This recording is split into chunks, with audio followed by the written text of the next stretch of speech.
Welcome back, citizens, to an all-new episode of the Batcave podcast. It's your old bat chum, John S. Drew here, and we're moving on to episode 6 of the 1943 Batman serial. And when I say we, I mean my old chum, Mr. Jim Beard of Gotham City 14 Miles. Hey, Jim. Holy Hirohito.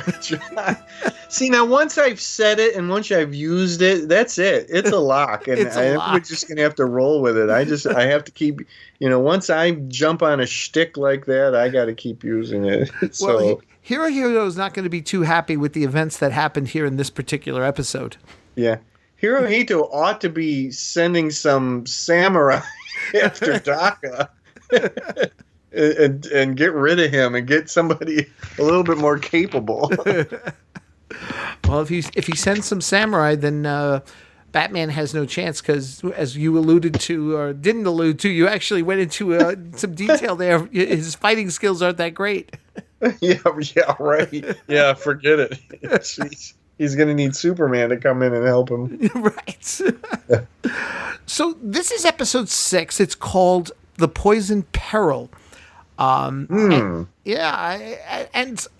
I'm not.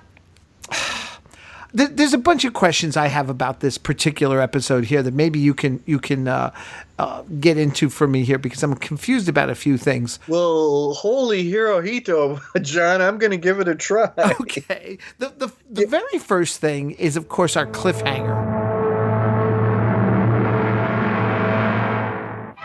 Daka and his Jap spies learn of a new secret airplane. They succeed in stealing it, but the plane is Batman.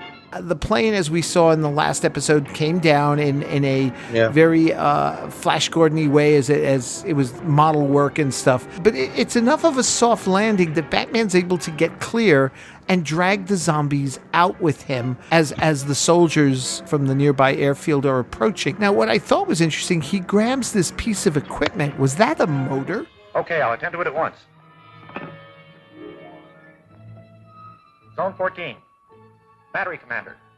Captain Wales speaking. There's a stolen plane over your section. Bring it down at once. I don't know. Yeah, I was just sitting there so disappointed that it was such a lame, answer to the cliffhanger. Come on, the thing is it crashed, and we find out that, again, Batman did nothing clever whatsoever. He just walked away from it. Like, it can't, everybody else was, knocked out or whatever. And Batman, jumps out and he's fine and everything. Yeah, I think that you're right because I don't really know what else it would be, but it doesn't seem big enough. Right. Yeah, I'm not sure. I mean, I know it's experimental and everything, but the fact that he was able to remove it so quickly and also get the zombies out of there, if that is the actual motor. And I thought it was interesting because I'm like, why are you taking the motor? Because if that is it, because the thing is, throughout the rest of this episode, it's not referenced again. No. Wait, I know what it is. It's the black box. No? Okay, Well, I mean, it's in black and white, so I don't know. It could be, because aren't black boxes not really black? And this thing was actually like silver, so... Oh, okay. Well, then I'm wrong. So at this time, the military guys are racing to where the plane crashed, right? Yep. But Batman's got to get out of there. Yeah.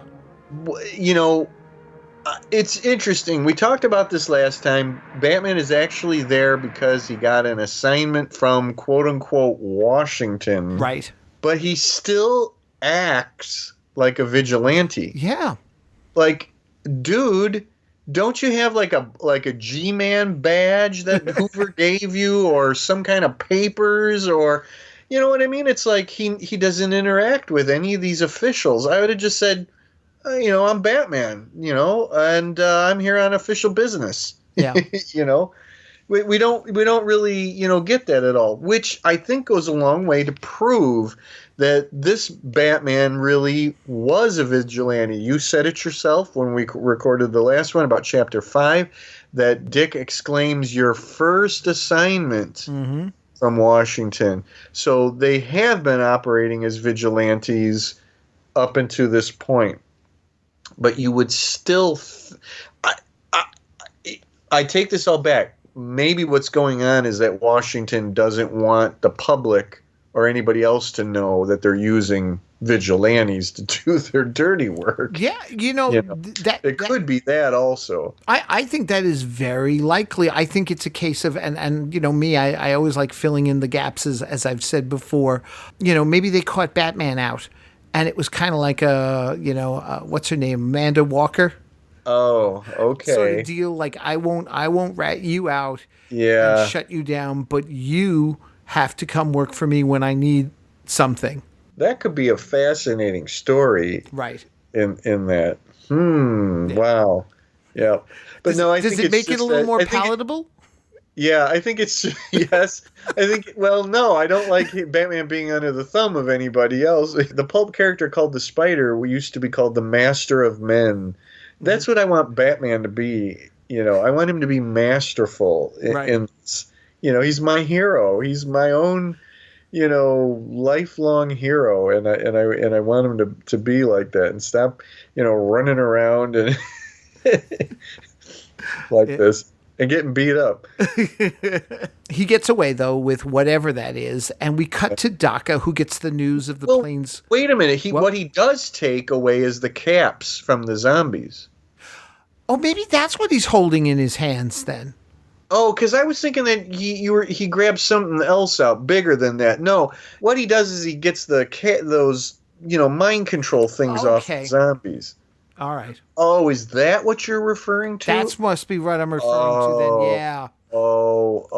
I totally missed that. Okay. All right. Yeah. No. Thank God he did something clever. Or I don't know how clever it is. It was, foresight or whatever. Like, I should probably take these. Hey, look, they got goofy things on their heads. I should probably take those. Yes, he took those. The stuff that Daka uses to control people with. Oh, okay. All right. So that's one of my two mysteries solved. All right. Okay. I should be Batman. You should be Batman. I know. I'm solving these mysteries for you. Well, like I said, Daka gets the news of the planes crashing. He contacts the sub to tell them. Dr. Daka calling Captain Curie, Submarine 918. Dr. Daka calling Submarine 918. Banzai, Prince Daka. Banzai, Captain Curie. Lockwood plane crashed. Cannot be delivered. Too bad. Plan failed. I will find another way. But please to hurry. These waters very dangerous for a Nipponese submarine. Enemy destroyers close by. To save time, we will endeavor to secure blueprint of Lockwood motor instead of waiting till Yankees build the new one. Banzai. Banzai. I like that. I mean, it's like, all right, we're not going to wait because that could take time and everything. But what I thought was even more interesting, and again, does that mean it's out of play now? The sub, when it cuts off, when it finishes its communication, finds that a destroyer is approaching them, and from the looks of it, it looked like the destroyer rammed the sub. Or am I missing something? It destroys it. Yeah, it does destroy it. Okay. Yeah. No, there's a whole. There's a whole. I knew they had opened fire, but it looked like at one point that it actually collided with the sub too. That I'm not sure. I mean, it takes it out of commission, because Daka finds out that. Right. Later. I love all this. I love the sub stuff, the submarine stuff the last time in the last chapter, and I liked it all here, I like any sharp stick that we get to poke Daka in the eye with. I love it, when he gets the newspaper or whatever, and he learns that the sub has been destroyed. All I can hear is the kid from Simpsons going, ha ha. Yeah, I did like it, but at the same time, I was also disappointed because I was hoping that the sub would be in future episodes, maybe even play a part towards the end when maybe Daka needs to escape. I think the Japanese Navy has more subs. I know. How many they task with, being at the disposal of disposals, right? Of Daka, I don't know. Right. That's another mystery. Well, okay. Here's the next mystery. So we then cut to Wayne Manor, or what we calling Wayne Manor, because it was just pretty much a house. But Linda's there waiting for Bruce and Dick, and Alfred stalling her and everything. Yeah. As the two of them come out of the grandfather clock. Heaven knows where they are, miss. Mr. Wayne's been considering a trip for his health for a long time. They may have gone either to the beach or to the desert or even Mexico City or maybe South America. Or possibly trying to find out who the Batman is? Oh, yes, miss. No, miss. Oh, dear, it's too bad they had to leave just when I needed him so badly. Linda, darling, let me hear you say that again, that you need me. Oh, Bruce, you're impossible. Hello, Dick. Hello, Linda. Listen, the reason I came was to tell you that Ken Colton's in town. He telephoned me and wants to get in touch with Uncle Martin. What does he want with him? Uncle Martin grub-staked him to a mine, and he struck it rich. He wants to put the mine in both of their names. Did you tell him about your uncle? No. I told him to meet me at the apartment. I thought perhaps you might help me out. Of course I'll be there. I haven't seen Ken in a coon's age. Now, how about some tea? Oh, thanks, but I've got to get back to work. I love that part. This is a really fun scene. It is. Yeah. She doesn't see it. He even like moves himself to get between her and the clock opening up. Yeah. I love radium. It would be fun to be around back then and to see how much more mysterious and incredible something like radium was back then. It was a buzzword. Radium. Ooh, not a gold mine, but a radium mine. Well, all the potential that radium had back then, and then of course the whole thing of not realizing how dangerous it was. Yeah. Exactly. I mean, they had wristwatches that were powered. Right. Right. Exactly. Oh, such an innocent time. Yes. Hey, we've said it before. This is part of the fun of this serial. These things are pictures in time, windows in time. Yeah. And as much as embarrassing things today that are going on, the racism and whatever else, it's a window into this era, and a fascinating time in American history and the pop culture's reflection of it. So right. in that sense, it's this is valuable stuff going on here. Right. Now, I did think this was interesting. Daka's men make a connection between Bruce and Batman, but Daka shrugs it off. Yeah, this is a hell of a little scene here. Yeah, it goes by quick. Yep. But my hackles, went up. And I got a little, because I've seen this serial a long time ago, but only once through, and I've forgotten lots of it, which is why it's fun watching it again and getting to talk about it with you. But as soon as they say that, I go, oh no, that's horrible. They stumbled upon it, Yep. And I love it. And I actually had to write down Daka's exact line because I love this line. He says, that simpering idiot could never be the Batman. And I wanted to yell at Daka, what are you talking about? Like, there's nothing special about it. He's a simpering idiot. Of course he's Bruce Wayne. But yeah, that's a wonderful line. That simpering idiot could never be the Batman. And I love it that they call him the Batman. Yeah. Or at least Daka does. He does. The Batman, yeah. But that Bruce is referred to as a simpering idiot. He's playing his part well. Yep. We also find out that Daka's got Linda's apartment bugged, and he's listening in as she and Colton and Bruce and Dick are talking about the mine and the radium and stuff. And by sheer accident, Dick discovers the microphone. Mm-hmm. There is no detection involved. No, I don't know what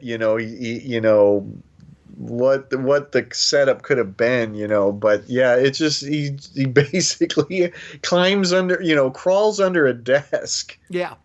I can't even remember what the heck he's after. He's picking up some papers of Linda's that she dropped. That's it, yeah. And he just happens to see that wire and rips it out, too. Yep. He rips it out, and that's what I don't get. He rips it out, and then he waits until later when he's in the car with Bruce and shows him the bug, instead of saying something right there and then in the apartment. Yeah. Well, no. The classic thing would have been to get back over to Bruce, pantomime that there's a bug. Right. Bruce suddenly comes up with this great plan to find out who's at the other end of that microphone by saying something that, make up something that would set a trap to get Daka or his men or whomever. But no, Dick is, it's like a match game, Dick Grayson is so dumb. How dumb is he? Dumb is he? Dumb Dick is so dumb. He just rips it out. I mean, I don't know. Maybe Bruce, maybe Burt Ward's, Robin would have been rambunctious enough to do it, and he would have gotten a lecture from Adam West. Well, yeah. I don't know, but yeah, it's just like, come on, please, guys. I've said this before. This Bruce and Dick, Batman and Robin, act on impulse completely. They respond to things rather than being proactive, They're being more or less dragged by the plot. Yes. Through this. They're not, creating the plot. They're just being dragged through it. There's no looking ahead. Yes, a little bit. Yes, there is a plan that comes up, for something that we're going to talk about next. Right. But you want to see something clever out of Dick. That would have been perfectly acceptable. He goes over to Bruce, pantomimes that there's a bug. Bruce's eyebrows goes up, and then he gets a shrewd look on his face, and he turns to, Colton and says, listen, let's go to the, blah, blah, blah, and, or whatever. Or you say your mine is at the corner of 5th and Main. Let's go there right now, to catch these guys. But they don't. No, they don't. And, like you say, it's all about the plot driving them instead of they driving the plot and stuff. Daka then sends some of his men to Colton's apartment so that they can find out where the mine is because they didn't get that information. Bruce and Dick drop Colton off at his hotel room, and he's surprised by Daka's men. But, surprise, surprise, Batman and Robin also show up. And, there's just this ever so brief fight in which the men get away. You want to know why it's brief? And I've noticed this, and I don't know if they've done this before. It's speeded up. The film, it's very obvious in this particular fight sequence that they've speeded up the film.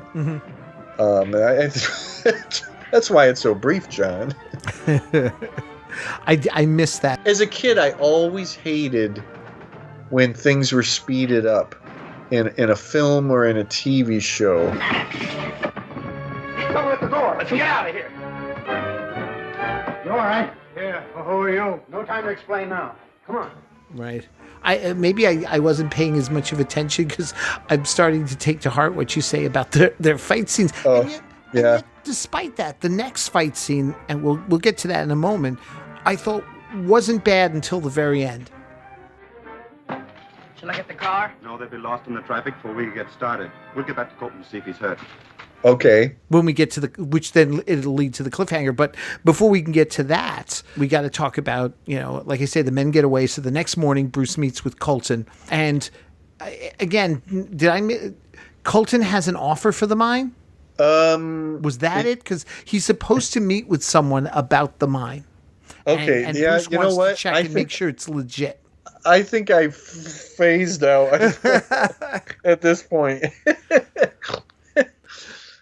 Yeah, I don't think I knew what was going on until the Alfred stuff. Right. Well, that's the thing. It's like the guy. And then you sit up and take notice. Right. The guy who's playing Colton is thin, and as Bruce says, they're going to put Alfred in disguise and have him keep the appointment pretending to be Colton. Yeah. And he doesn't look too dissimilar. Once they put the beard on him, right. It's he doesn't look too dissimilar, to Colton. Right, exactly. So he shows up at the prearranged location. It's this warehouse or something, and it's an odd place because there's like this vat of chemicals that one of the guys, because there's several of them there, it's not just one guy, and he warns him, don't get too close to it because it'll just eat away at you, and there'll be nothing left if you fall in. Which I mean, I will give them credit. The thread is set there, and it's part of the cliffhanger, but I've got to wonder, was the cliffhanger overkill in this particular instance? Because they start, threatening him. They want to know where the mine is. They reveal that they're the same guys who attacked Colton the night before. And that's when Batman and Robin arrive. Are you going to talk? Are you going to tell us where that mine is? No. Well, maybe a yank on this will change your mind. Oh, sorry. And there's a fight. And I did think this time around they handled themselves better until the chaos hits. That's when one of them had a gun. He starts shooting wildly. He hits the vat and some of the acid starts coming out. He bangs up against an electrical panel, so there's sparks, and that sets things on fire. And that's when Batman gets kind of knocked down. That's when it's like, okay, it's time for Batman to get hit and knocked down. Robin's been knocked out of into the other room, and they all run off, and it's like, okay, there's fire, there's the acid, and let's just make things even better by having an explosion and the roof caves in on Batman. Hey, why not? Yeah, it's not good enough to have vats of acid, right? Yeah. Let's get out of here before that chemical reaches these wires. Let's have fire and explosions, too, for that matter. Yeah. Well, I don't know. That's exciting. It's exciting, but I'm just thinking, God, it's like you set up the vat. Like, that would have been just enough of seeing the liquid slowly moving towards Batman. Yeah. Well, can't we just have one guy fall into the vat? Yeah. And come out with his skin bleached white and his hair turned green and his mouth, curved up in a rictus of mirth? Is that just too much to ask for? I don't know. Yes. The answer is yes. Because in 1943, we didn't know yet that was the way the Joker was created. We did not know that. Nope. Can you imagine the Joker in this serial? I mean, why not? I want to know if there was even, a 30-second consideration to use the Joker, in this serial, because the Joker's there from the very beginning. They could, it's like if they go, hey, listen, we're gonna do Batman, we've got to do the mask, with the horns and the ears and the whole thing, right? It's not that much of a stretch to go, well, we're going to do the Joker. All that is some white face paint, and you draw a smile on his face. I mean, it's not that hard. It's not that in 1943 to do something like that.